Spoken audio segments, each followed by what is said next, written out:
હું બગવદરથી રમાલાબેન મકવાણા જન કલ્યાણ સિવિલ અંતર્ગતથી મેં લખપતિ દીદી યોજનામાં રજીસ્ટ્રેશન કરાવેલું છે, જેમાં અમે મહિલા મંડળમાંથી 10 બહેનોએ મંડળ બનાવેલું છે।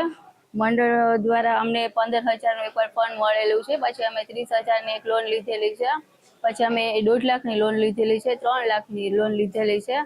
એના માધ્યમથી અમે અત્યારે નાનો એવો બિઝનેસ ચાલુ કર્યો છે, જેમાં હું સીવણ કામ કરું છું, પાર્લરનું કરું છું, તેમના ક્લાસીસ કરાવું છું અને સરસ મેળામાં પણ અમે ભાગ લઈએ છીએ।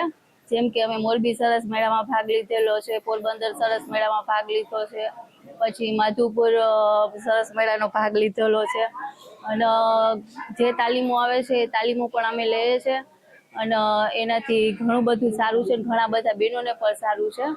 આજે રોજ બગવદર ખાતે જન કલ્યાણ સિવિલ અમારે લખપતિ દીદી યોજનાનું રજીસ્ટ્રેશન અહીંયા થાય છે, જેના કારણે અમારે ક્યાંય બહાર જવું નથી પડતું, અમારે બગવદરમાં જ રજીસ્ટ્રેશન થઈ જાય છે।